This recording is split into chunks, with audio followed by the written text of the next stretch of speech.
Assalamualaikum warahmatullahi wabarakatuh. Perkenalkan, kami dari kelompok 8 para 1 ingin mempresentasikan hasil diskusi kami mengenai rekayasa jalan. Adapun kelompok kami terdiri atas Nuri Hasanah, Dewanta Aufa, Raihan Maulana, Sabrina Salsabila, dan Viko Putra. Latar belakang. Rekayasa jalan diperlukan untuk merencanakan dan membangun infrastruktur jalan yang dapat mengakomodasi mobilitas penduduk dan memastikan konektivitas yang baik antar wilayah. Desain geometrik yang tidak memenuhi syarat menimbulkan potensi terjadinya kecelakaan. Oleh karena itu, analisis dan evaluasi alinyemen pada jalan perlu dilakukan guna menciptakan jalan yang aman, efisien, dan berkelanjutan. Oke, selanjutnya ada metodologi penelitian yang telah kami lakukan. Lokasi penelitian pada alinyemen horizontal berada pada tikungan Jalan Babakan Raya dan tikungan Jalan Raya Dramaga Bogor depan SDIT Alia dan tikungan Sigma Cafe. Sedangkan untuk alinyemen vertikal kami lakukan di Jalan Cilubang Nagrak depan SMP dan atau SMA Indika. Selanjutnya itu tanjakan Jalan Babakan Tengah depan HS Sentral. Pengumpulan data kami melakukan observasi dan melakukan pengukuran secara langsung, dan melakukan studi dokumen dengan mengandalkan sumber tulis seperti foto. Pengolahan data diolah menggunakan metode analisis inferensial dengan menggunakan rumus-rumus yang diperoleh dari literatur kait. Data diolah guna menguji dan menentukan nilai dari alinyemen horizontal dan alinyemen vertikal. Hasil perhitungan yang akan digunakan untuk membuat kesimpulan dan rekomendasi. Selanjutnya hasil dan pembahasan yang akan disampaikan oleh teman saya yaitu Sabrin. Baik, selanjutnya inventarisasi pertama kita lakukan di tikungan Jalan Babakan Raya yang merupakan sebuah jalan yang menghubungkan antara Jalan Babakan Raya dengan Jalan Babakan Tengah. Jalan ini memiliki lebar 2,75 meter dengan dua lajur arah yang berlawanan. Jalan ini termasuk jenis jalan lingkungan sekunder dan kendaraan yang melalui jalan ini tidak lebih dari 20 kilometer per jam. Dilihat dari foto citra satelit yang kami ambil dari Google Maps, nampak bahwa tikungan ini berbentuk full circle atau FC. Namun, berdasarkan perhitungan belum dapat dipastikan bahwa tikungan ini merupakan full circle. Yang kedua yaitu tikungan Sigma Cafe yang berada di Jalan Babakan Tengah yang merupakan sebuah jalan alternatif yang menghubungkan Jalan Babakan Raya dengan Jalan Babakan Tengah. Jalan ini memiliki lebar lajur 2,75 meter dengan dua lajur arah yang berlawanan. Sesuai dengan jenisnya, merupakan jalan lingkungan sekunder. Kendaraan yang melalui jalan ini melaju dengan kecepatan tidak lebih dari 20 km per jam. Berdasarkan foto citra satelit yang kami ambil dari Google Maps, tikungan ini berbentuk full circle. Namun berdasarkan perhitungan belum dapat dipastikan bahwa tikungan tersebut merupakan full circle. Kemudian selanjutnya, yang ketiga yaitu tikungan Jalan Raya Dramaga Bogor depan SDIT Aliyah. Jalan Raya Dramaga merupakan sebuah jalan yang memiliki lebar lajur 3,5 meter dengan dua lajur arah berlawanan. Sesuai dengan jenisnya, jalan ini merupakan jalan kolektor. Kendaraan yang melalui jalan ini melaju dengan kecepatan 60 km per jam. Jalan ini dilihat dari foto citra satelit yang diambil dari Google Maps, nampak bahwa tikungan ini berbentuk spiral circle spiral atau SCS, namun berdasarkan perhitungan belum dapat dipastikan bahwa tikungan tersebut merupakan SCS. Selanjutnya, Oke, berikutnya adalah tahap analisis. Pada tahap ini kami menganalisis atau mengidentifikasi jenis tikungan dari tikungan yang kami pilih. Dan kemudian kami mencari tahu bagaimana sih kondisi ideal dari tikungan tersebut. Nah, berikut adalah tabel yang menjadi rujukan kami untuk menentukan jenis tikungan, yaitu tabel pemilihan jenis tikungan dengan sumber Very R.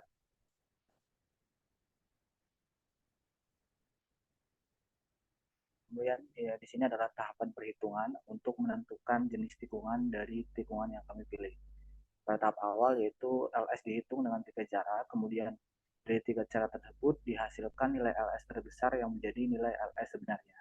Kemudian dihitung nilai LC, nilai P, dan nilai E secara berturut-turut sesuai dengan tabel yang kami rujuk.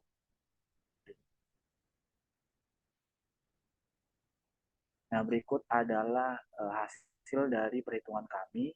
Didapatkan bahwa tikungan jalan babakan raya merupakan tikungan dengan jenis spiral-spiral dengan nilai LC 5,255 meter. Kemudian tikungan jalan babakan tengah Sigma Cafe merupakan tikungan full circle dengan nilai E sama dengan 0,957 meter, dan tikungan Jalan Raya Dramaga Bogor depan SD Italia merupakan jenis tikungan full circle dengan nilai E adalah 2,941 meter. Berikut merupakan tahapan perhitungan untuk menentukan kondisi ideal dari tikungan yang kami pilih. Nah, berikut adalah contoh dari tikungan jalan babakan raya. Dan di sini tahapannya yaitu kami menghimpun dari data-data yang kami himpun, dicari nilai ideal dari tikungan tersebut dengan rumus-rumus sebagai berikut. Dicari jari-jari minimum, mencari E dan LS, dan kemudian menghitung properties lengkung horizontal. Selanjutnya akan dijelaskan oleh rekan saya. Oke, berikut merupakan evaluasi kondisi jalan dan tingkat ideal kondisi.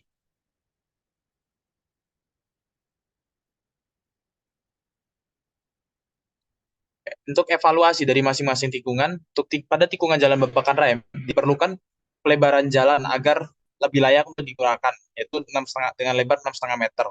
Kemudian disarankan untuk menggunakan convex mirror dikarenakan tikungan yang cukup tajam dan tidak ada visual akan apa yang datang. Kemudian sudah tersedia drainase dan membebaskan bangunan di sudut tikungan yang menghalangi pandangan, karena di lokasi tersebut terdapat bangunan yang cukup menghalangi visual pengemudi. Kemudian mengkaji dan menghitung ulang berdasarkan jenisnya. Sedangkan untuk tikungan jalan raya Dramaga Bogor depan SD Italia, tikungan ini sudah sesuai dan ideal. Kemudian sudah terdapat drainase dan sudah terdapat planting box atau taman pembatas jalan sebagai pemisah jalan yang berlawanan arah agar meminimalisir kecelakaan, dan hal yang perlu dilakukan adalah menjaga dan mempertahankannya. Kemudian untuk yang tikungan pada jalan babakan tengah dekat Sigma Cafe diperlukan pelebaran jalan agar layak digunakan dengan diameter 6,5 meter. Kemudian disarankan untuk menggunakan convex mirror atau cermin tikungan karena visualisasinya cukup terganggu. Terdapat pagar yang sangat mengganggu visualisasi pengemudi. Oleh karena itu, diperlukan pembebasan bangunan di sudut tikungan yang menghalangi pandangan, kemudian mengkaji dan menghitung ulang berdasarkan jenisnya. Next. Selanjutnya ada inventarisasi terkait alignment vertikal. Yang pertama itu ada inventarisasi di Jalan Babakan Tengah dekat HS Sentral. Lokasi ini itu tergolong cekung dengan sudut kemiringannya 8 derajat. Material perkerasan pada lokasi ini berupa beton semen yang permukaannya kurang halus. Terus pada salah satu sisi juga terdapat ruang terbuka yang menuju badan air. Sedangkan pada sisi lainnya terdapat perkerasan berupa tembok. Next. Selanjutnya ada inventarisasi alignment vertikal di Jalan Cilubang Nagrak di depan SMP dan SMK Indika. Pada lokasi ini tergolong cembung dengan sudut kemiringannya juga 8 derajat. Material perkasan pada lokasi ini berupa aspal dengan kondisi yang cukup baik dan minim lubang. Kemudian pada kedua sisi jalan dipadati oleh bangunan seperti rumah dan sekolah. Oke, selanjutnya adalah analisis alinyemen vertikal.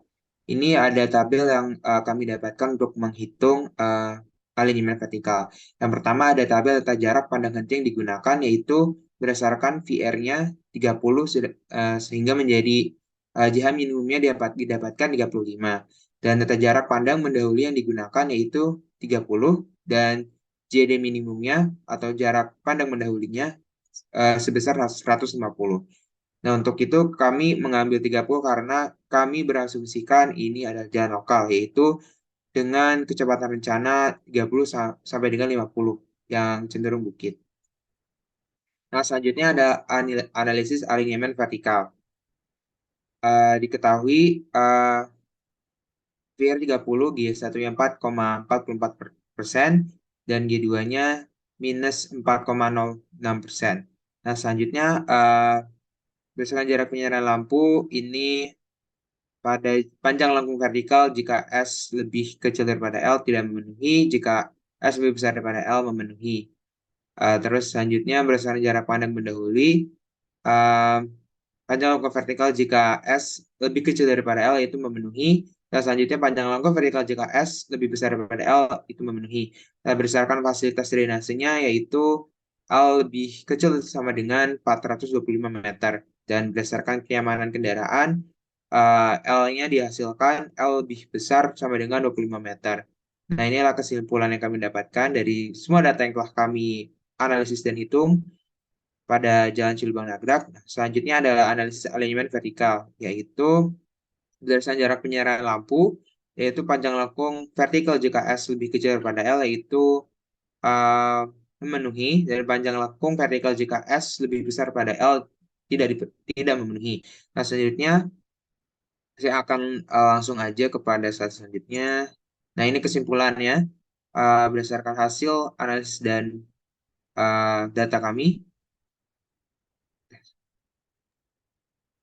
Baik, selanjutnya adalah kesimpulan berdasarkan penelitian yang telah kami lakukan terhadap alinyemen horizontal, terdapat satu alinyemen yang tergolong spiral-spiral dan dua alinyemen horizontal lainnya tergolong full circle. Pada dua alinyemen vertikal yang diamati, terdapat lokasi yang tergolong cekung dan lokasi lainnya cembung. Kondisi kontur jalan yang dialami pada alinyemen vertikal cenderung berbukit dan menanjak, salah satunya pada Jalan Cilubang Nagrak, sedangkan alinyemen vertikal pada Jalan Babakan Tengah cenderung menanjak, sedikit landai.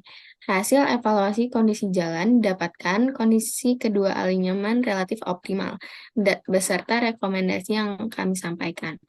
Saran dari kami yaitu alangkah baiknya pada penelitian mengulik lebih lanjut bagaimana perencanaan dan pembuatan jalan yang baik sesuai dengan peraturan yang berlaku di Indonesia, khususnya jalan arteri yang membelah pemukiman padat penduduk, studi kasus Jalan Dramaga Luiliang yang kerap kali menjadi sumber potensi kerugian kecelakaan di pemukiman padat penduduk. Sekian presentasi dari kelompok kami.